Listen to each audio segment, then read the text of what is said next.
Boa noite a todos. Boa noite. Boa noite. Meu nome é Gessa Lima, sou sócio e cofundador do Clãs Cursos e, juntamente com essa equipe e com os professores que convidamos também para abrilhantar essa maratona da acupuntura, vamos estar iniciando hoje, essa semana, com muito aprendizado, muitas informações da acupuntura, dentre outras que vão surgindo durante o percurso. Também, para nos ajudar, vamos ter a Isane, sócia coordenadora, também está aí para dar um suporte. Vou também estar observando aqui no WhatsApp para tirar algumas dúvidas. Algumas pessoas não estão conseguindo acessar, aí eu consigo enviar o link de acesso individual. Às vezes a pessoa não encontra ou vai para o spam, para a lixeira. Agradeço a paciência por conta de que eram algumas pessoas que não estavam conseguindo, aí eu não sei se estava acontecendo com muitas pessoas, tive que verificar. Agora há pouco tivemos aí a participação de alguém que eu acho que estava no local errado, né? Deve ter se enganado, mas eu acho que ele se encontrou e deve ter ido procurar o local mais apropriado. E caso retorne, eu vou precisar removê-lo para não atrapalhar a aula, né? E a gente vai falando aqui, vou estar acompanhando o chat. Quem tiver alguma dúvida, também vou estar observando o grupo lá do WhatsApp. E caso tenha alguma pessoa que você saiba que se inscreveu e não está conseguindo acessar, manda também, que eu vou estar observando. Como agora há pouco, agora deixa eu ver quem foi, não lembro, acho que foi Gisele. Acho que a Nádia já está pedindo também ali o ID Nádia? no grupo. Pronto, basta colocar o nome lá no grupo VIP que eu vou mandar a cópia do link direto. Mas mesmo assim, caso tenha alguma dúvida, é só avisar. Enfim, vou passar a palavra para o professor com muita experiência na área e trazer também parceiro nosso do Clãs. Hoje está um pouco mais distante, mas na verdade hoje em dia não tem mais distância, né? Vamos dizer que a gente está próximo, talvez mais próximo do que era antes. Enfim, vou passar a palavra para o professor Elias, para que ele dê continuidade e vou estar acompanhando. Qualquer dúvida, vocês podem me perguntar diretamente ou lá no grupo do WhatsApp. Passando a palavra para Elias. Obrigado, Gessé. Desde quando o Clãs começou, né, eu faço parte aí ajudando, não só na parte de estar dando aula, né, mas ali nos bastidores, junto, apoiando o que iniciou como projeto e hoje já é muito mais que isso. Vou me apresentar um pouquinho, tá? Meu nome é Elias Almeida, eu dou aula de acupuntura, mas eu sou psicólogo de formação, sou psicólogo e sexólogo, né? O Gessé falou que eu estou distante agora porque com a pandemia eu decidi migrar 100% para a plataforma digital, então é chamado de psi. Eu não gosto muito do nome não, mas o psicólogo é exclusivamente online, né? Daí eu estou montando um estúdiozinho para ficar mais aconchegante para os clientes, e aí meu atendimento é online. Infelizmente, a acupuntura não dá muito para fazer, a acupuntura prática mesmo, né? Não dá muito para fazer ela online. Mas a parte toda teórica, o atendimento ali, até no quesito de estar entendendo o que é que está passando ali com o paciente, fazer as outras áreas da medicina tradicional chinesa, isso aí dá para seguir, tá bom? Eu geralmente dou as aulas teóricas também do curso de MTC, né, do curso de acupuntura, que é a introdução, a filosofia da acupuntura, o diagnóstico, e é mais ou menos isso que eu vou estar trazendo para vocês hoje, tá? Quando o Gessé convidou e ele falou assim, Elias, escolhe um tema e escolhe um dos dias, eu percebi assim, poxa, eu acho que vou fazer um tanto do que eu já faço na aula, né? Eu vou trazer um pouco da introdução, né? Explicar por que é interessante fazer acupuntura, né, nos dias atuais, porque é que é interessante entrar nesse mundo que é totalmente diferente, tá? E qual a graça disso? Além disso, trazer também um pouco do contexto, né, de como funciona historicamente a acupuntura, de qual é a base filosófica que ela termina trazendo, o que é fazer ciência, tá, dentro da acupuntura. Isso tudo eu vou estar dividindo com vocês hoje, tá bom? Eu vou compartilhar a tela aqui para aparecer o PowerPoint. Só me confirma se está todo mundo conseguindo ver aí o PowerPoint. Consegue ver assim ou eu tenho que... Ah, pronto. Acho que agora tá, Agora agora foi. tá ok. Agora Isso. foi, agora foi. Eu passei tanto tempo usando o Meet que eu tô perdido no Zoom já. Tá, então, o que é que a gente vai falar hoje, tá? A gente vai falar um tanto sobre a história, um tanto sobre teorias e objetivos, mas tudo junto e misturado, tá? Eu vou coloquei os slides para não ficar assim muito, agora é história, agora é sobre teoria, agora é os objetivos. À medida que eu vou passando aí, a gente vai discutindo sobre, tá bom? Então, a primeira coisa quando a gente fala em acupuntura, quando fala em medicina chinesa, quando fala nesse mundo oriental, é o símbolo do Yin Yang, tá? Esse símbolo, que é o Tao, muita gente aqui no Ocidente coloca aquela ideia de que é todo o bem tem um pouquinho do mal, todo o mal tem um pouquinho do bem. Por uma época, inclusive, até colocaram como símbolo da nova era, tá? Mas de nova era não tem nada, tá? Porque isso tem muito tempo na China. Se você chega para um oriental, por exemplo, e fala que todo mundo tem um pouquinho de bem, ou tem um bem, tem um pouquinho do mal, ou todo mundo é mal, mas tem um pouquinho do bem ali, talvez não faça muito sentido na cabeça do oriental, tá? Por que isso? Porque dentro da filosofia ali não tem esses opostos, não são bem opostos, são opostos, mas eles se complementam. Então a ideia aí do símbolo é a ideia da mutação, é de que uma coisa sempre leva a outra, que a vida ela é cíclica, por isso é no formato aí de uma circunferência, né, de uma bola, de um círculo. Então, que você vai chegar em um ponto e vai chegar depois em outro, tá? Vocês vão ver mais tarde que eu vou estar mostrando que o dia pode iniciar ali na manhã, né? Aí vai escurecendo, vai entardecendo, depois vai anoitecendo, depois vai voltando a ser manhã novamente e por aí vai, tá? Então, na verdade, o símbolo quando até iniciou, ele não tinha as bolinhas, tá? Era só o símbolo preto e o branco. A ideia da bolinha é que uma vai se transformando aí na outra. É só isso. Tá? Mas esse é o símbolo mais clássico que a gente tem na acupuntura. Toda vez que a gente fala de medicina chinesa, vai falar disso aí. Tá? E isso tem um sentido para poder entender como é que se aplica isso. É interessante que na acupuntura ou na medicina tradicional chinesa como um todo, a China não é um lugar muito místico.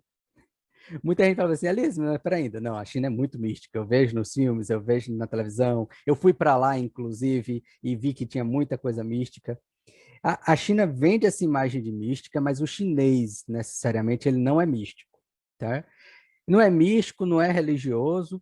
Você pega aí por volta de mais de 90% da população é um tanto ateu porque eles têm uma forma diferente de entender sobre divindade. Quando a gente vê a maneira como o misticismo, né, que a gente acredita que tem na China, são nossos olhos ocidentais olhando para aquilo ali. E a gente tenta compreender dessa forma. O que é que o chinês fez, na verdade? Para tentar explicar melhor a ciência, explicar melhor as coisas no ensino médio, ali, no ensino fundamental deles, depois no ensino superior, eles faziam analogias, faziam metáforas. Tá? Então, boa parte de um curso de acupuntura, de um curso de medicina chinesa, é entender um pouco dessas metáforas. Tá? Muita gente vai fazer curso por aí afora, de acupuntura, de medicina chinesa, e deixa ocidental demais o curso.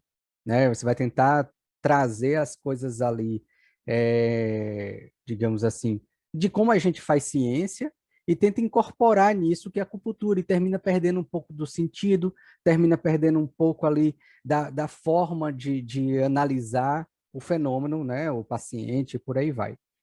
E uma coisa que eu sempre conversando com clãs, né, trazendo os cursos, era que não perdesse um tanto isso, não ocidentalizasse a forma de fazer ciência da China. Se a gente está lidando, né, com material, com ensinamento, que ele é milenar, que ele já vem fazendo da sua forma há muito tempo, né, e a gente não deve perder isso. É importante que a gente mescle as outras coisas, que a gente mescle a forma ocidental de fazer também. É importante. Uma vez eu estava em um congresso internacional de acupuntura em São Paulo, e um dos palestrantes falou assim, ele era chinês, ele falou, medicina ocidental é muito boa. Aí ele até brinca, né? Ele falava lá que caso ele vá lá e quebre um braço, ou sofra um acidente ou tenha um tumor, ele quer um médico ocidental, ele quer ir lá, remover o tumor, consertar o braço dele e tal. Então, medicina ocidental é muito boa. Mas medicina oriental também é boa. Só que as duas juntas, melhor ainda. Tá? Então, a gente não precisa fazer nem transformar uma ocidental na oriental, nem oriental na ocidental. A gente pode entender das duas. Tá? E mesclar tudo aí, certo?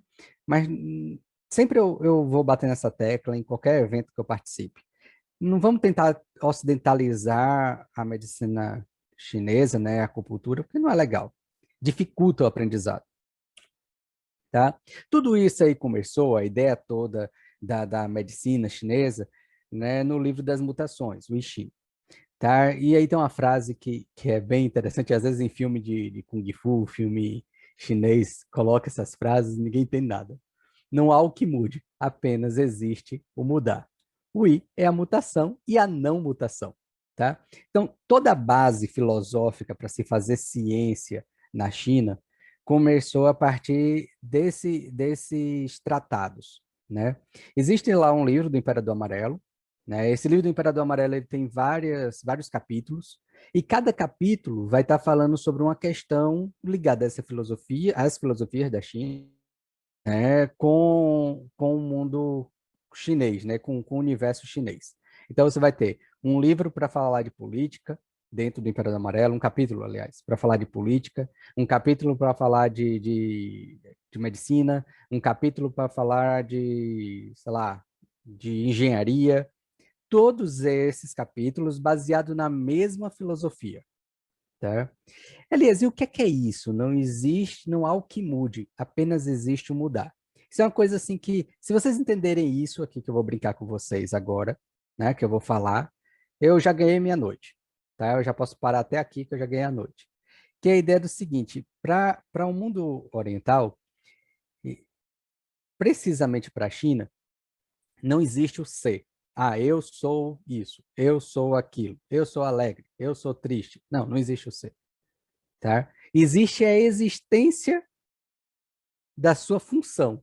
Ou seja, vamos supor que temos uma porta. Pronto, vocês estão vendo aqui atrás uma porta. Qual é a intenção da porta?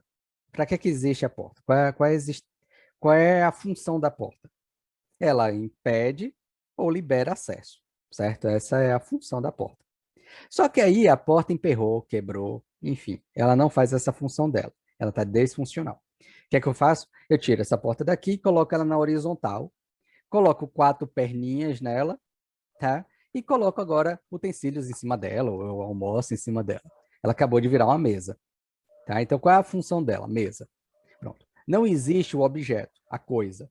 Existe a função, tá? Então, quando vocês estão na casa de vocês, eu estou aqui como pai. Pronto, é a função pai. Estou aqui como esposo, função esposo. Estou aqui como filho, função filho.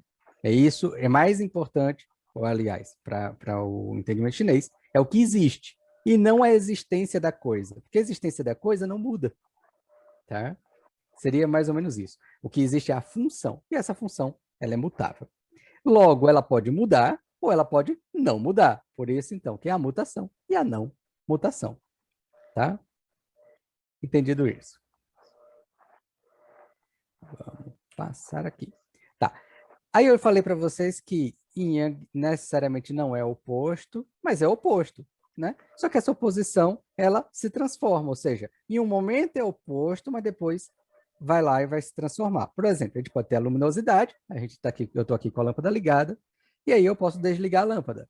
Eu entrarei então na escuridão. Eu posso ligar novamente, é cíclico, e a luz vai voltar. E aí eu vou fazendo esse contexto, assim como o sol e a lua, como o brilho e a sombra, como a atividade e o descanso, né? Como o céu, a terra, o redondo e o plano, o tempo e o espaço, leste, oeste, sul e norte, esquerda, direita. Tá? Elias, tudo isso de alguma forma depois vai fazendo sentido para a acupuntura? Sim. E essa é a grande graça. Como geralmente eu dou as aulas iniciais dos cursos de MTC do CLANS, né, de acupuntura do CLANS, eu acho muito legal ver a cara dos alunos, porque eu começo ensinando essas coisas todas e todo mundo fica, não, isso aqui é muita viagem.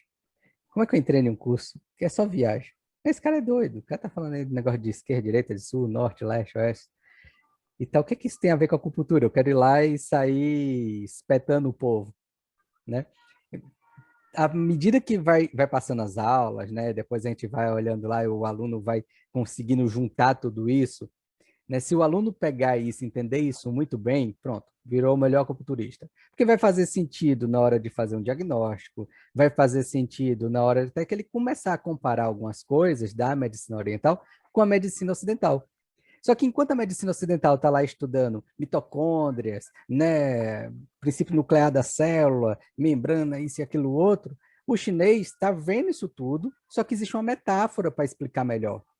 Tá? Então, a ideia dessa metáfora facilita o aprendizado. Então, é importante que a gente comece com essa metáfora. Tá? Aí, como eu coloquei, a ideia cíclica, né? A gente tem o meio-dia, depois o pôr do sol, tá? Depois a gente vai tendo ali, vai mudando, né? A gente vai tendo a meia-noite, nascer do sol, meio-dia, pôr do sol, meia-noite e tal. E isso é cíclico, tá? Ou seja, o yin e o yang vão se misturando. A gente tem como máximo do yang o meio-dia e máximo do yin a meia-noite, tá? E aí a gente vai tendo esses mesclar. Vocês estão vendo esses tracinhos, né? Do tipo, você tem um tracinho longo, quer dizer yang, e o tracinho cortado, quer dizer yin. Desculpa. Então, quando você tem dois tracinhos completos, é um yang dentro do yang. Quando você tem um tracinho cortado, por exemplo, ali no pôr do sol, você agora já tem um yin dentro do yang. Depois o yin dentro do yin, e aí depois o yang dentro do yin. Tá? São esses tracinhos. Isso faria mais sentido aí depois, só para entender, tá? O bom do curso de acupuntura é que você meio que já sai aprendendo um pouquinho de mandarim, tá? Bem pouquinho, mas já é alguma coisa. Você já aprende ali um basiquinho, tá? Então, tá aí os estágios de transformação, como eu coloquei, o imaterial, material, produz energia, produz forma. Gente, é muito fácil pensar em Yang da seguinte forma. O Yin, ele é matéria, tá? Ou seja, a pele, né, os órgãos, tal, isso tudo, quem está tocando o sangue, ele é mais Yin. E o Yang é mais energia, ele é mais volátil, né? Então, por exemplo, ali a gente tem o calor para o Yang, o Yin para o frio, né? A gente tem energia para o Yang, a matéria para o Yin. Só que nada, porque eu disse para vocês aqui que nada existe, né, a coisa, e sim o que muda, a sua função. Então, Yin e Yang são funções. Por exemplo, se o Yang é colocado como rápido, o Yin como lento, vamos pensar. Aí a gente tem, e o Yang é leve e o Yin é pesado. Mas a gente tem um avião e você, né? Um avião e você. O avião ele é mais pesado e você é mais leve. Então, analisando esse formato, o avião ele é Yin e você é Yang. No entanto, o avião vai a 1.000 km por hora, por exemplo, e você vai a 2 km por hora, 4 km por hora, não sei. Então, pensando nesse outro movimento, o Yang é rápido, o Yin é lento. Então, agora o avião é Yang e você é Yin, tá? Depende da função. Tá? Então, isso tudo é importante porque você vai ter um ponto lá, por exemplo, que faz uma função de mover, tá? Mas a depender de como você escolhe a puntura, escolhe outros pontos, faz a forma dele, ele vai ter uma função de bloquear, de impedir. Então, ele pode ter, a partir de uma forma como você usa, você pode ter aquilo ali como algo yang. Mas aquele mesmo ponto, aquele mesmo princípio, em um outro formato, aí você vai ter ali ele como yin, tá? Então, tudo isso é importante para compreender, tá? Uma dor, por exemplo, ela pode ser yang, a partir de um aspecto dela, mas ela pode ser yin, a partir de outro aspecto, tá? Então, é isso. Apesar das energias serem opostas, yin e yang, elas se complementam e elas se transformam e depende do referencial. Depende do referencial, tá? Inclusive, ó, isso aqui é importante colocar, lembra que eu sou sexólogo, né? Então, sempre que eu falo sobre isso, eu tenho que explicar ali embaixo, que é para quebrar um pouco o preconceito. Aí coloca lá, por exemplo, o Yang ele é masculino, o Yin ele é feminino, tá? Não é do tipo, aí quando pega as outras características femininas aí, ou do Yin junto, então a mulher é mais noite, a mulher é mais terra, a mulher é mais lenta, e aí já começou a complicar, tá? O homem é mais rápido e tal. Não, gente, ó, é só a ideia do masculino e feminino aí em relação à criação, tá? Ao que surge, melhor dizendo. Então, o yin, tá? É feminino, porque o yin é quem gera, tá? O yin é quem vai estar dando material para gerar. O yang vai estar dando energia, é quem começa, tá? Quem coloca a semente. Então, vai ser yang. Aí colocou feminino e masculino, tá? Mas não as características do que a gente ocidentalmente coloca como estereótipos femininos ou estereótipos masculinos. Porque é só isso mesmo, só são estereótipos, tá? Então, por favor, não faz assim, eu fui lá e aí eu vi que a mulher, ela é mais isso, mais aquilo. Não, até mesmo porque não existe a coisa. Existe o quê? A função. A função. Você vai ter mulheres, por exemplo, mais rápidas e homens extremamente mais lentos. Vai. Tá bom? Então, o conceito aí, uma coisa que vocês vão estar aprendendo no curso, tá? Que vocês vão estar conhecendo ali, são os conceitos de Ti. O que é Ti? Ti, então, é energia como um todo. Ou seja, o Ti seria quando você chama, você não quer descrever se é Yin ou se é Yang. Tá? Porque, na verdade, como eu falei na instante, Yin e Yang não existe. O que existe é a função. Em que função está? Está na função Yin, está na função Yang. Tá. Agora, quero chamar o negócio como um todo. Ti. Ti é como um todo. Na acupuntura, inclusive, quando está aprendendo lá diagnóstico, a gente faz assim, mas isso é o quê? É uma deficiência do Ti? Pronto, é uma deficiência do Ti. Quer dizer que é uma deficiência do Yin e do Yang ao mesmo tempo. Ou seja, não especifica. A pessoa está deficiente como um todo. Não, isso é uma deficiência só do Yin. Então, a deficiência da parte mais material, uma deficiência de sangue. Ocidentalmente, uma anemia. Uma deficiência de Yang. A pessoa está tendo ali um esgotamento de energia, está fraca e tal. Pronto, é só do Yang. Quer dizer que o Yin da pessoa, a parte da matéria e tal, está normal. Tá? Você está com deficiência só na parte Yang. Tá? Muito bem. Isso aqui eu vou pular, porque não agora. Tá? Então, quando a gente fala de Qi, de energia como um todo, que está falando do Yin e do Yang, tudo junto, a gente fala bem assim, e para que serve essa energia? Onde é que a gente encontra ela? Tá? Pensando ocidentalmente, é mais difícil a gente entender, mas a gente poderia colocar energia como aquelas ideias de como a gente faz ATP, ADP, né? que é a formação de energia biologicamente falando para a biologia, que vai vir através dos carboidratos, das gorduras, né? De algumas outras proteínas e por aí vai. Na medicina chinesa também, tá? Vai ter alimentos que produzem Qi.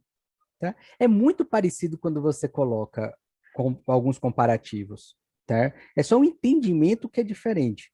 Tanto é que algumas pesquisas só surgiram por conta de algumas análises que já existiam na medicina chinesa. Por exemplo, a pesquisa que foi ver se, de repente, coisas amargas, como chocolate amargo, como rúcula, ou chimarrão, poderia trazer um benefício, por exemplo, para o coração, tá? Isso, primeiro, já existia em alguns tratados da medicina chinesa, mas não tinha o sentido científico aqui no Ocidente.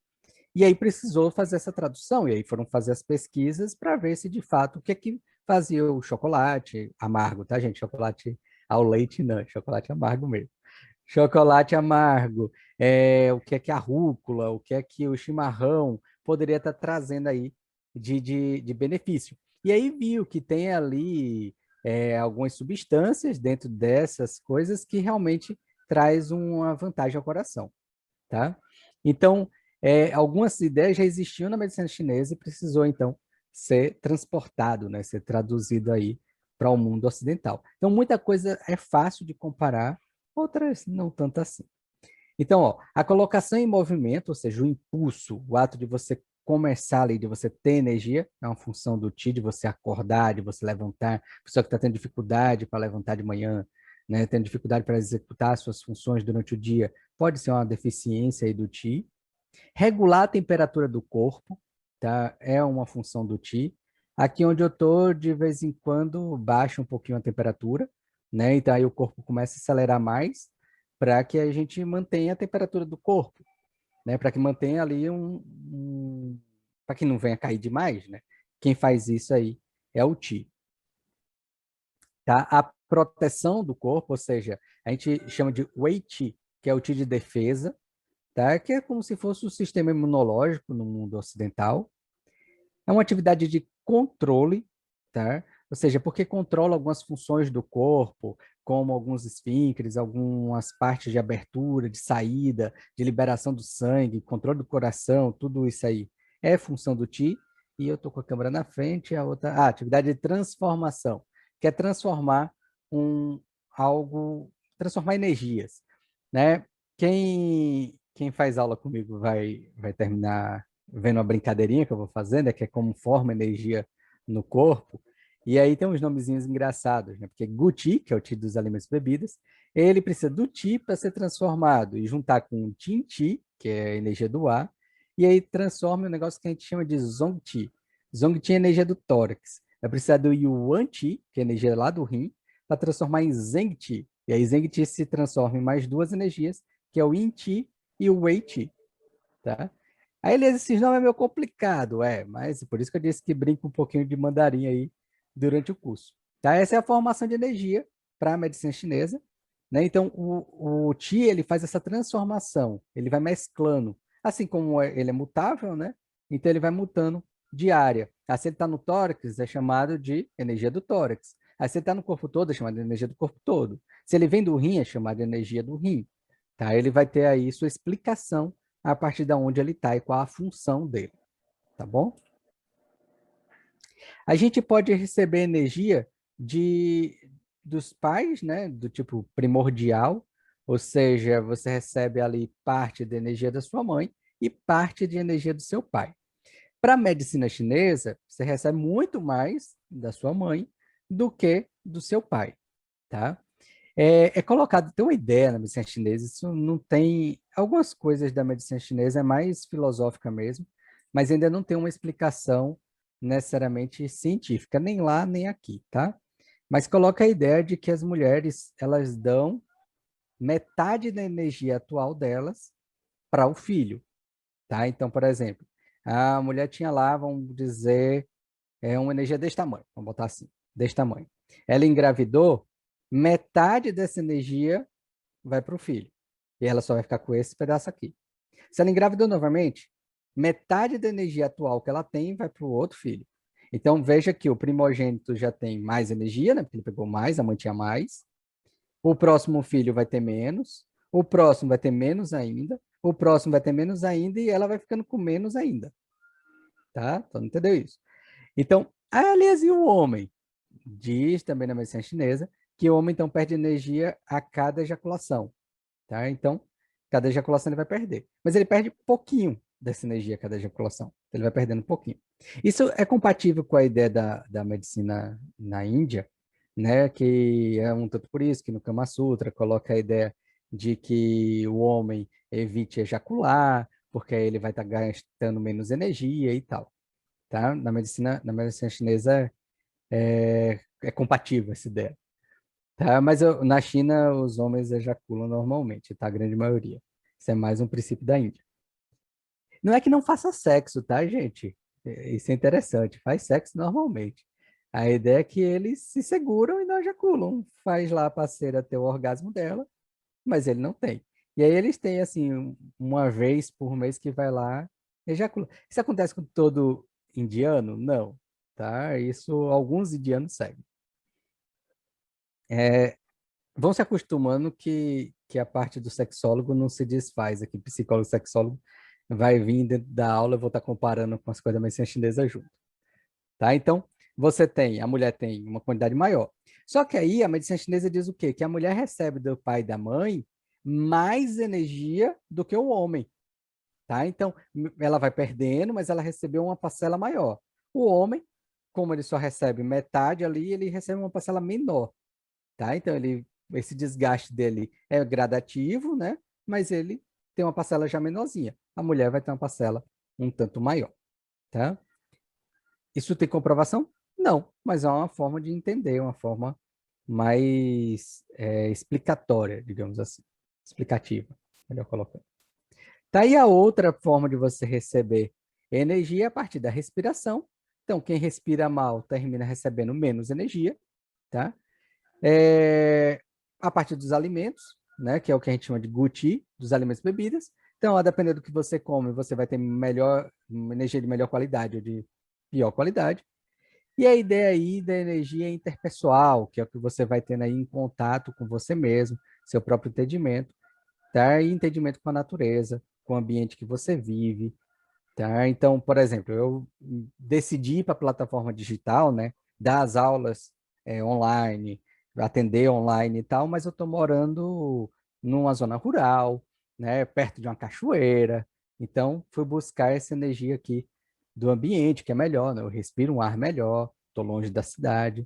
Então, tudo isso é importante. A maneira também dos estresses da vida vai consumindo nossa energia, ou vai produzindo menos energia, tá? Então, esse é o conceito. Tem algumas perguntinhas aqui. Biologicamente, a nível de gametas está certinho. Os óvulos ganham mais vitelo que espermatozoides, mas mitocôndrias também. Eu vou deixar o chat aqui aberto no cantinho, porque aí eu consigo ver quando vocês mandam. Rapidão. Aí, tá vendo? Então, é legal da acupuntura isso aí, tá? Da medicina chinesa. É esses comparativos que a gente vai olhando e vai percebendo que não é tão distante assim. Chinês, gente, não é um povo meio doido.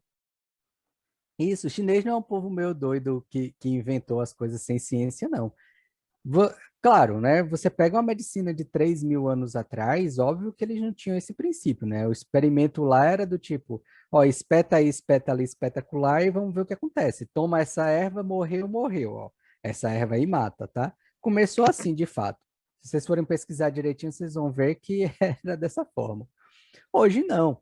Hoje você tem grandes hospitais lá que fazem cirurgia como em qualquer canto do planeta, né? Algumas vacinas que agora a gente tá produzindo, já tomando e tudo mais, né? Vieram aí, ó. A Sofia tá concordando, né? Toda a medicina começaram assim, de fato, né? Você vai na tentativa e erro. Agora, óbvio, né, que a ideia é você ir mesclando. Eu fico só triste quando termina excluindo todo compreensão ali filosófica, o entendimento de como isso começou. Que aí não é legal, né? É bom a gente estar mesclando, mas até quando vocês forem produzir artigo, produzir com a Sofia, inclusive, né? Vocês vão estar ali mesclando os conhecimentos, mas vai estar vendo de uma maneira ocidental, tá? Um fenômeno que é oriental. Aqui tem uma visão diferente. Aí agora que ela está inscrita, aí eu pego o link Então, direto. a gente tem 4 essências aqui, tá? A gente tem o Ti, tá? Que eu falei deixando para vocês. O Din que é isso que a gente recebe do pai e da mãe, tá? Que eu falei, que é a essência. De acordo com a medicina chinesa também, o Din é como se fosse uma velhinha que você recebe quando você nasce e você só desgasta ela, tá? É nossa vida em si. Você só desgasta ela. Tem como recuperar o Din? Teoricamente falam recuperar, quando a gente fala recuperar mesmo. Não. A China passou por um tempo tentando buscar a alquimia, tá? Que era uma forma que eles estavam estudando para ver se conseguiria ter a vida eterna. Porque eles pensaram, se eu tenho o Din e o Din ele vai acabando, se eu conseguir algo que renove esse Din, eu não vou morrer nunca. Tá? E eles fizeram aí um monte de doideira ao longo da história, tentando buscar, até em filme, né, séries e tal, a gente vê esse negócio da alquimia, da fonte da juventude e tal. Existe algumas ideias de que você pode recuperar um pouco de comendo placenta, tá? E comendo tutano de boi, né? Aquele negocinho que fica dentro do osso. Elias, de fato recupera? Não sei. Tá? Primeiro que é meio que nojento comer placenta. No entanto, Se você for observar, alguns animais fazem isso para recuperar a energia da gravidez ali, né?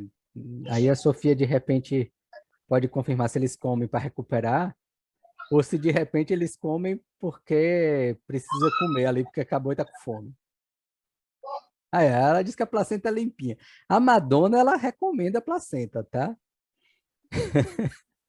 Aí, ó, quem tiver coragem, experimenta. Mal não vai fazer, tá? Rica em proteína, tá? Ela é limpinha, livre de bactéria, faz bem. Então, ó, a Sofia é bióloga, tá, gente? Então, ela tá dizendo aí, pode comer.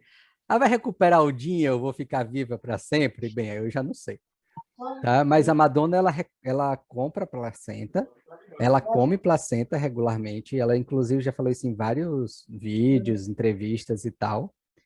De fato, a Madonna parece mais nova do que a idade dela diz, né? Então, de repente faz sentido. Tá? Mas vai viver para sempre? Não, não vai viver para sempre. Tá? A China diz que vende placenta em cápsula. Tá? Quem quiser comprar aí também. O Shen é a essência da mente. Tá? Assim como no mundo ocidental, mente é uma coisa, vamos dizer assim, abstrata, né? A gente tem essa tendência a dizer assim, a mente é isso que está aqui, né? Que está dentro da minha cabeça, eu penso e tal. Na verdade, é uma forma abstrata da gente entender nossa consciência, tá? Então, a China também tem isso. A gente chama de Shen. A Luana disse que a cápsula até dá para testar. É uma, né? Assim, eu não sei. Eu acho que se é para testar um negócio assim, para ver se vai viver mais, tem que ser um negócio mais na tora mesmo. Se a vaca vai lá, tem o bezerrinho e ela come a placenta, então tem que comer placenta. Tá? O Xue é o sangue, tá? Só que na medicina chinesa, quando a gente fala Xue, a gente não está falando só sangue propriamente dito. A gente está falando tudo que compõe o sangue. Plasma sanguíneo, tá? Células brancas, células vermelhas, tudo em conjunto aí. Para a China é um nome só, que é Xue.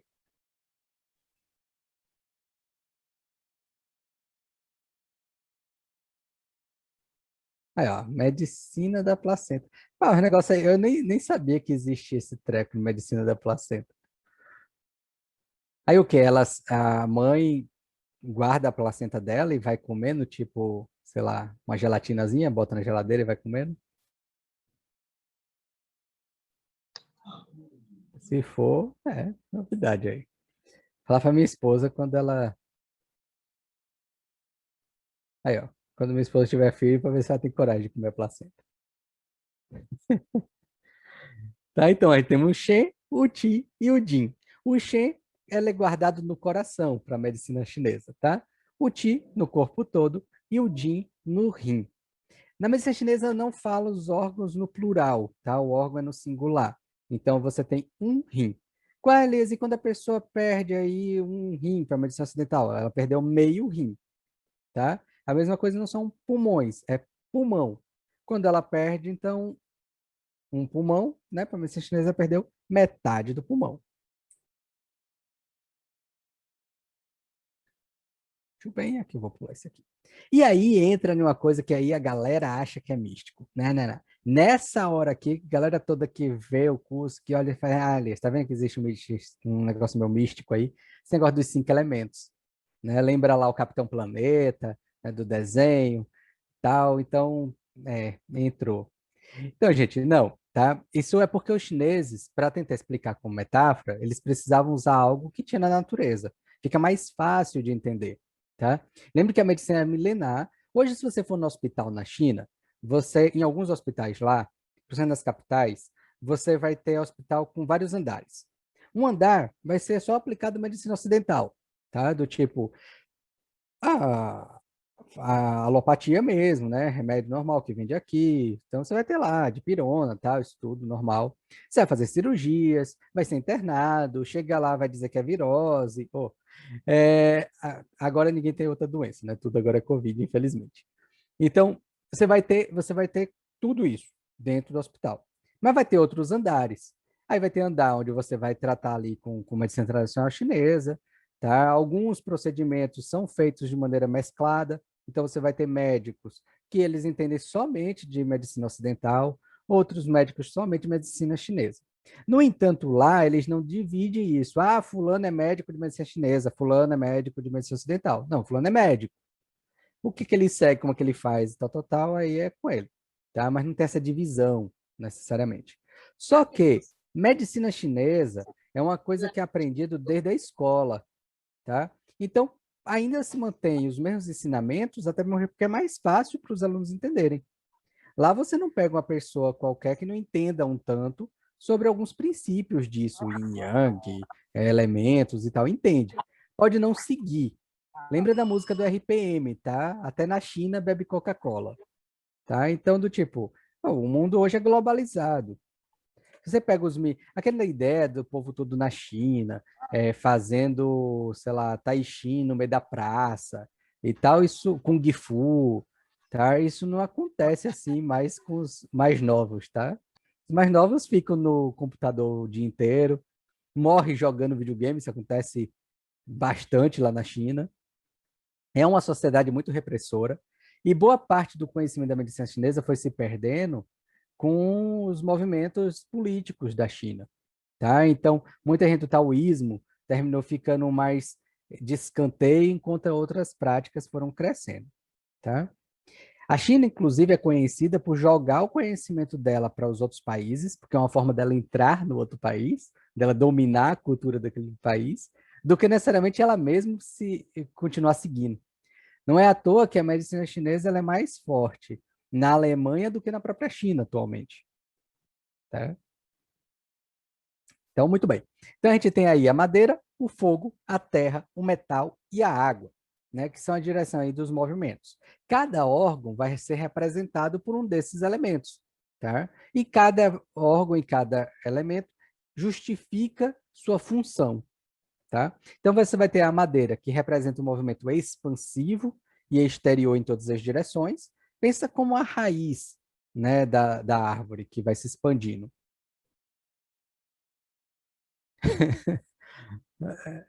Sofia, se eu for entrar nessas questões, a gente vai terminar falando de política daqui a pouco. Ó. Imperialistas. Hoje em dia é perigoso entrar nessas questões políticas que eu ser cancelado. O fogo representa o movimento ascendente, tá? De subida. A terra representa a neutralidade, tá? Ou seja, a manutenção. O metal representa a parte mais interior, a parte que é mais para dentro, tá? E a água representa o movimento descendente, tá? Que vai para baixo. Então a gente já entende aí um pouquinho que a água, tá? Se for pensar em órgãos, então tem a ver com o rim, tá? O metal, para a medicina chinesa, é o órgão que se encolhe, que vai para dentro, que tem a ver até com a emoção que a gente chama de tristeza e tal, é o pulmão, tá? Porque ele puxa, ele coloca para dentro, para depois expandir, tá? Então, o metal é o pulmão, a terra é o baço pâncreas, que para a medicina chinesa é um órgão só, tá? Não é baço e pâncreas, é baço pâncreas, tá? Que vai ser ali a questão da digestão, é quem vai fazer todo o processo digestivo, de lidar com o alimento. O fogo é o coração, que é energia ascendente, e a madeira é representada pelo fígado, tá? Que tem a ideia de receber e depois movimentar, fazer fluir. Muito bem. Então, a madeira está representada na primavera, no nascimento, o fogo ao verão, que é o crescimento, a terra está associada à transformação, né? Você come lá, sei lá, um biscoito Bono e vai ter que transformar isso em energia. O metal corresponde à colheita e ao armazenamento, né, disso, e a água corresponde aí está associada ao armazenamento, só que agora dos líquidos, certo? Então, a gente tem um ciclo aí de geração. Elias, como assim? Para que serve isso? Isso serve para, até quando os alunos, depois que passam dessa fase mais teórica, e vão começar a entender é, diagnóstico, já tem que começar a brincar com isso aqui. Tem alguns alunos aqui que eu vi participando, né, a Suzaide aí mesmo, no início isso não faz sentido nenhum, mas depois até para você conseguir entender o que, é que a pessoa está tendo, né, da onde é que começa o problema e leva para outro lugar e tal, onde é que eu tenho que tratar, qual órgão eu tenho que visar mais, quais pontos eu tenho que escolher, isso aqui faz todo sentido depois. Lembra o que eu falei para vocês? Não é que vocês vão estar tratando o fogo interior da pessoa, ou, sei lá, tratando a madeira que se expande, não é isso, é uma filosofia, é uma forma de entender, é uma metáfora, tá? Então, a gente brincando com essa metáfora, o fogo alimenta a terra, né? A gente precisa do sol para esquentar a terra, para nutrir a terra nutre o metal nutre a água, né? A água nutre a madeira e a madeira nutre o fogo. A gente chama isso de ciclo de nutrição ou ciclo de geração, ou ciclo mãe que nutre o filho, tá? A mãe que nutre o filho. Vamos ser menos sexista, mãe e pai que nutre o filho, tá? Então, vou pular aqui. Ah, tá. Ó, deixa eu ver só se tem aqui. Não vai ter, então já vou falando logo. E aí existe, nada na vida pode ser só nutrindo, né? Se a gente só nutrir, se a gente for pensar em uma mãe ou um pai que nutre o filho, vai transformar o filho em um ser mimado, tá? Pensa na natureza, imagina que a gente tem, o sol nutre a terra com calor. Tá, então vamos fazer isso ficar mais quente, vai ser bom? Não, né? Tudo demais faz mal. Para existir, então, o equilíbrio, existe um outro ciclo que eu não sei. Eu passei uns slides aqui. Ah, tá aqui. Existe um outro ciclo que é o ciclo de domínio, tá? Que é quando a gente diz que o avô ou a avó que domina o neto. Como assim, Elias? Não, é a avó e a avó que nutre, né? Que fica mimando. Na sociedade oriental, quem mima é o pai e a mãe, tá? E quem controla, quem disciplina são os avós ou os tios, tá? Por que isso? Faz sentido lá, né? O pai e a mãe tá trabalhando fora de casa e tal, e passa menos tempo com os filhos. E deixa os filhos com os avós, com os tios. Isso é assim hoje? Não, tá? Isso era assim há um tempo atrás. Então, deixa com tio, tia, com a avó e a avó. Se você for ver os filmes de Kung Fu, tem muito disso, né? Existe ali um patriarcado, né? Ou até alguns filmes, até uma mulher tem um matriarcado ali, e geralmente são idosos, tá? Então, é o avô, é a avó, é o tio e a tia ali que está naquela posição. O pai e a mãe, então, vai trabalhar, o tio e a tia fica ali tomando conta. E é ele que vai disciplinar. Quando o pai e a mãe chega, termina mimando. Acontece diferente aqui, tá? Onde os avós aqui que termina fazendo esse trabalho de mimar. No caso aí, ó, o fogo, então, vai controlar o metal. A gente diz, então, que o fogo é a avó do metal. O metal, a madeira, a terra e a terra, a água. A gente chama isso de ciclo de dominação, onde o avô domina, controla o neto. Pensando nisso de maneira mais medicina, propriamente dito, então a gente vai ter ali, por exemplo, imagina que a pessoa bebeu todas, tá? E aí ela termina vomitando, né? Ela foi, não tem mais Precaju, né? Acabou esse negócio de Precaju. Acabou tudo ali, não tem mais nada. Então, a pessoa ia lá para bebedeira, ia para festa. Festa é um negócio que existia antes da pandemia. Então, a pessoa bebe todas, encheu a cara, e aí isso exacerba a madeira, né? O fígado, e aí a pessoa pega tudo que ela comeu ali na festinha e joga para fora. Ou seja, é um avô que está dominando demais o neto, que é a terra. Tá? Então, existe o ciclo de domínio normal, existe o ciclo de domínio quando exagera, assim como existe também o ciclo de nutrição. Nutrir demais não tem como, porque tem um avô que controla, mas tem um ciclo de deficiência, que é quando a gente chama, dizendo que o pai e a mãe não está nutrindo o filho. Tá? Então, um fogo ali que está fraco, né? O coração não está fazendo a função dele adequadamente, ou um pulmão que não faz a função adequadamente, enfim. Mais na frente vocês vão ver isso, eu acredito que em algumas aulas fará mais sentido, tá? Agora só por cima mesmo. Só que cada órgão também vai representar, vai ter uma víscera ligada em uma emoção. Então, como eu falei lá para vocês, o fogo, ele é ligado ao coração e a víscera, o intestino delgado. E a emoção dele é a alegria, tá? Isso é uma coisa legal, quem não assistiu ainda aquela animação Divertidamente, vale a pena, tá? Porque é uma animação legal que mostra que não existe uma emoção só que é importante. A gente vive muito ocidentalmente colocando a ideia de que a alegria é a emoção mais importante, que a gente tem que buscar alegria o tempo todo, ser uma pessoa alegre, e esquece que as outras emoções, elas têm tão importância quanto, tá? Então, a alegria em excesso, inclusive, entra em um estado que a gente chama de euforia, que é o quê? Sair da realidade, tá? Assim como a alegria de menos não é tristeza, a alegria de menos é apatia, que é não ver graça nas coisas. Então, cada emoção tem sua função, ela é importante, mas ela em excesso é ruim e ela em deficiência também, tá? O coração vai ter essa ligação com o intestino delgado. Isso é interessante porque na medicina ocidental hoje começaram a fazer ligações também de que alguns órgãos têm realmente a ver com a víscera. Por exemplo, é natural que uma pessoa que acabou de ficar resfriada, né, gripada e tal, que tem ali algum problema, começa a coriza, né, começa a espirrar muito, fica com o pulmão debilitado, vem a ter diarreia, por exemplo, porque o pulmão está ligado com o intestino grosso. Tá? Ou uma pessoa que tem muita espinha no rosto, geralmente tem rinite. Tá? Essas coisinhas que hoje a medicina ocidental concorda, né, vê que existe uma ligação, na medicina chinesa já falava disso há um tempinho, tá?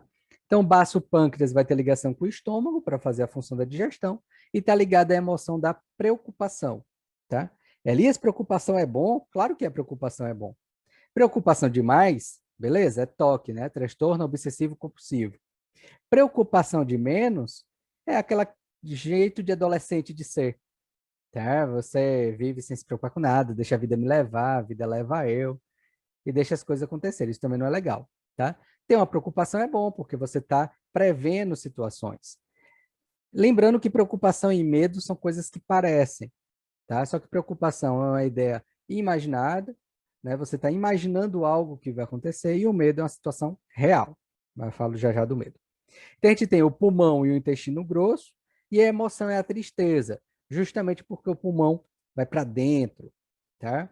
A tristeza, ela é isso, ela vai para dentro e a tristeza ela é boa, porque a tristeza é como você vai estar lidando com o luto, com a perda, né, com o amadurecimento. É uma forma de você se recolher para depois se expandir. Ou seja, você percebeu que tem algo de errado ali, ver onde você precisa mudar e seguir em frente, tá? O medo, que tem a ver com o rim e a bexiga, isso é até interessante, porque às vezes o pai e a mãe brigam lá com a criança, né? Porque a criança está fazendo xixi na cama, e aí a criança vai dormir com medo e de repente vai ter mais xixi na cama. E aí, quanto mais você briga, quanto mais você bate, quanto mais você reclama com a criança, porque ela está fazendo xixi na cama, o que é bem, bem tosco, viu, gente? Agora é o psicólogo falando. É muito tosco brigar com a criança que está fazendo xixi na cama, porque ela não tem o controle, né? Ela não sabe que não é ela faz, de propósito, eu vou fazer xixi na cama hoje de noite, tá? Usando um pouquinho da massa cinzenta, você entende que é uma coisa que ela está fazendo ali sem querer, tá? Então não tem por que brigar com ela. E aí, quanto mais briga, mais medo ela tem, mais xixi na cama vai ter, tá? Então é legal que você faça o quê? Elogie quando tem a cama seca. Não é, meu filho não fez xixi hoje na cama. Não, não. Quando a cama estiver seca, meu filho, parabéns. Olha só, cama seca. Chama de cama seca já, que é para a mente já ir aprender, tá? E pronto. A partir de que ela vai ali inconscientemente controlando aquilo ali, diminuindo o medo, a cama vai ficando mais seca, e mais seca, e mais seca. Pois é, uma fase. Não sei, olha, Sofia, uma vez eu atendi um casal que ainda bem que eram os dois faziam xixi na cama. E aí era pior, né? Porque quando um tinha medo, eita, caramba, vou fazer, aí o outro fazia também, o outro ficava com medo de fazer, pronto, os dois faziam xixi na cama. Foi doideira, mas ajudei. Os dois faziam. Era bom que já, a cama já estava molhada, né? Já deixa lá mesmo, já se acostuma e pronto. Não.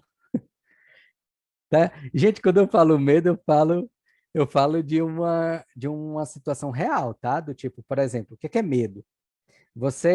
Suponhamos que você tem uma pessoa apontando ali uma arma para você, tá? Isso é medo. A pessoa está apontando, há um perigo, de fato.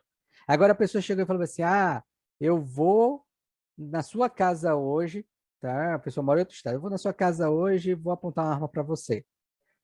Isso é uma preocupação, porque ainda não é um fato concreto. Aliás, mas se a pessoa estiver distante e falar, vou na sua casa, mas existe uma realidade, ou seja, de fato ela vai na casa. Pronto, aí é medo. tá? Então, medo tem que ter uma construção real. O outro não, o outro é imaginativo, então é preocupação. O próximo ali, fígado, vesícula biliar. Então, essa ligaçãozinha aí até que é óbvio, né? O fígado e a vesícula. Na medicina chinesa até diz o seguinte, caso você venha perder a vesícula, o fígado vai fazer a função dos dois, tá? E a emoção é uma emoção de expansão, que é raiva. A gente também vive no mundo ocidental onde a raiva, por conta até das religiões judaico-cristãs, é colocada como algo ruim. Ah, eu tenho que evitar a raiva. Só que a raiva é importante, tá? Raiva demais é ruim, tá? Raiva de menos também. Quando você não tem raiva, você não sabe brigar pelo que é seu, não sabe lutar pelos seus direitos, tá? Então, raiva é importante. Raiva demais é cólera, aí você perde a razão, sai da casinha, não é legal, tá? Ah, não falei as duas exceções aí da tristeza e do medo. A tristeza demais, aí você tem depressão, tá? É um luto eterno. Quando a gente fala luto, não quer dizer só perder alguém, tá? A gente perder um animal e tal. Quando a gente fala luto, a gente fala perder algo. Perder a emoção que sentia por alguém, perder, sei lá, a forma como você enxergava aquela pessoa, não uma desilusão. Tudo isso é tristeza. Tristeza de menos também é ruim, porque é uma pessoa que não amadureceu, não sabe vivenciar as perdas da vida, tá? Que são importantes. O medo demais é a fobia, né? Ela te paralisa, tá? Você não sai do lugar, é o topor. E o medo de menos é aquela pessoa destemida. Teve até um caso na Inglaterra de uma moça que ela nasceu sem uma parte do cérebro que identificava o medo. E ela veio a falecer, a filha também tinha um problema, a filha ainda está viva, mas ela veio a falecer porque ela naquelas casas inglesas, onde o quarto é afastado do resto da casa, ela olhou o telhado e fez, nossa, como o telhado está sujo. Então ela pegou a vassoura e foi varrer o telhado. Tá? E aí ela despencou, desequilibrou lá, não sentia aquela sensação de, eita, tô chegando na beirada, foi varrendo e caiu do telhado. Tá? Então, o medo é importante, porque o medo vai fazer com que a gente possa prever situações ali, analisar contextos, tá? Tudo isso aí é necessário. Muito bem. Então, a gente tem para os Zang, Zang é órgãos, a gente tem pulmão, coração, baço, fígado e rins, e a gente vai ter para as vísceras, estômago, vesícula biliar, intestino delgado, intestino grosso e bexiga, tá? Então, a medicina chinesa, basicamente, a gente vai estudar esses órgãos e essas vísceras. Elias, e órgãos como o útero, né, o cérebro e tal, que fazem parte aí da medicina ocidental. Não é que eles não existam na medicina chinesa, é que eles fazem parte de outros órgãos. Tá? É como se fosse uma parte, uma parcela, ali um acopladozinho. Então, você vai ter no fígado, você vai ter o útero, o ovário, tudo isso ligado ao fígado. Tá? Ligado ao cérebro, você vai ter o rim.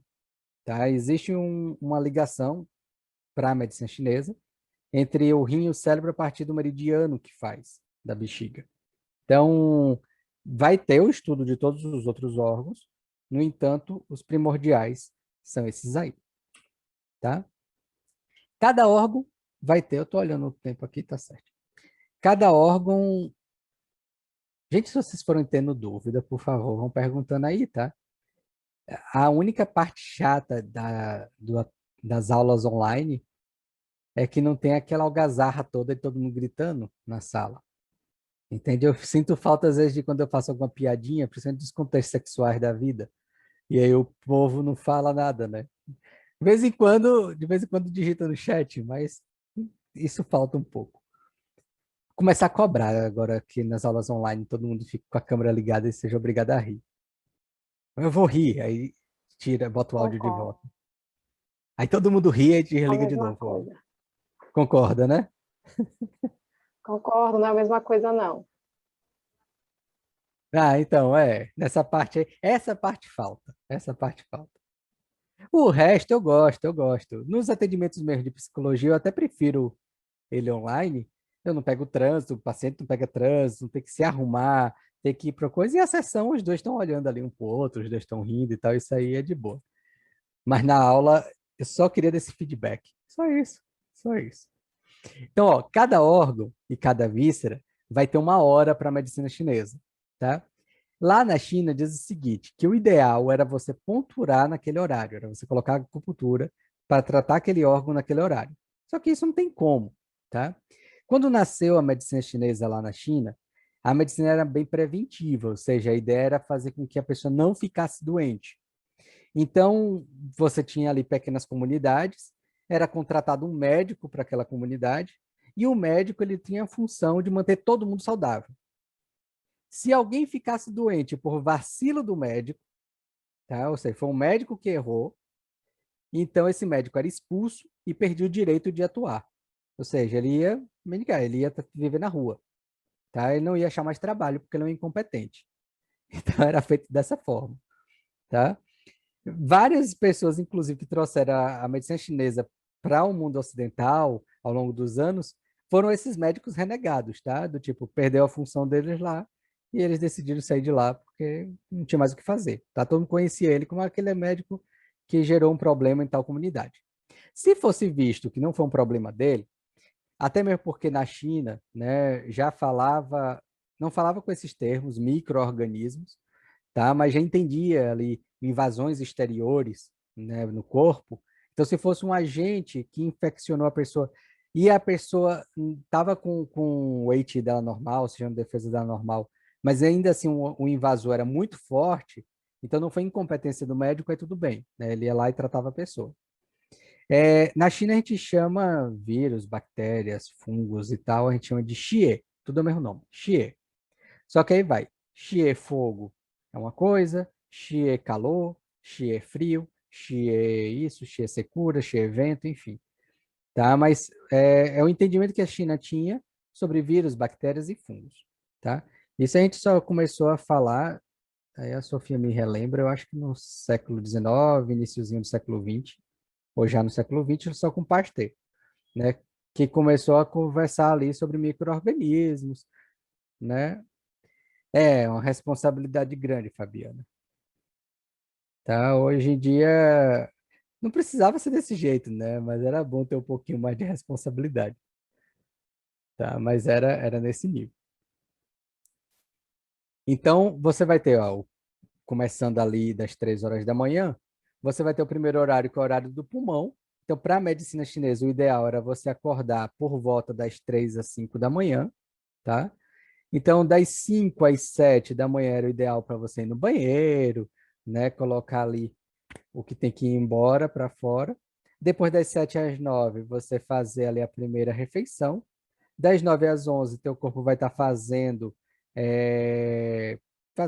a digestão desse alimento que você comeu. Das 11 às 13, a medicina chinesa diz que é um horário legal para você comer coisas mais salgadas, que é o horário que a gente almoça. Ó, das primeiras lentes.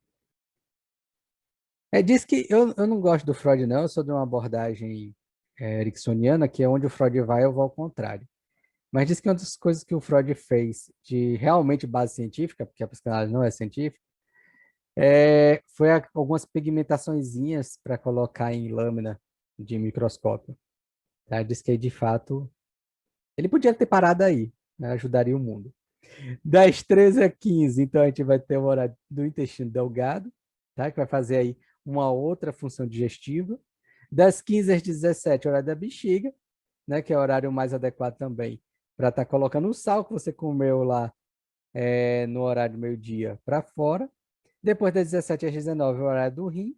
Das 19 às 21, que é o horário do pericárdio, para a medicina chinesa, esse horário aí é o horário ideal para fazer atividades sexuais, inclusive, é o horário de brincar, tá?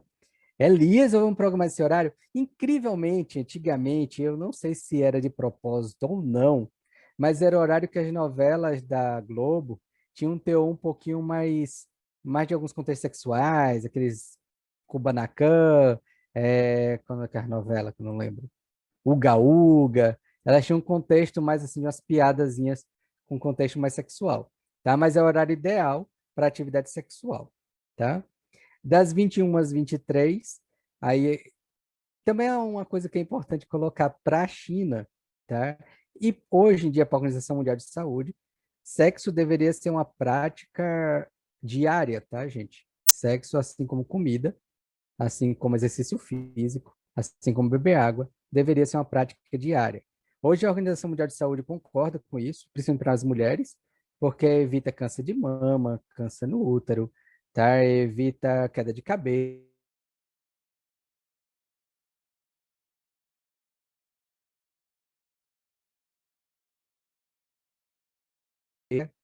Evita isso. Não tem um parceiro, tem outras formas de fazer uma prática diária, tá?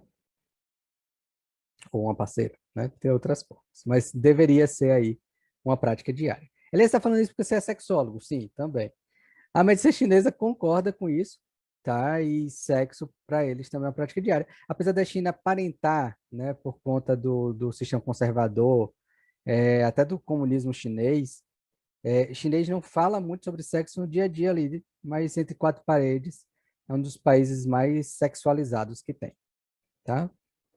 Não é à toa a quantidade de gente.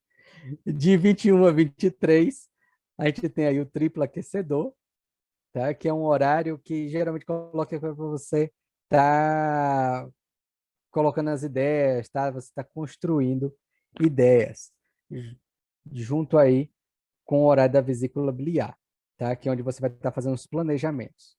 E depois de 1 às 3 horas é o horário do fígado. E aí tem uma recomendação para a medicina chinesa. Eu sei que no mundo ocidental isso é muito difícil, mas ninguém deveria estar acordado entre 1 e 3 horas da manhã, tá? Isso por um tempo era uma prática, vamos dizer assim, bastante oriental, né? No mundo ocidental não tinha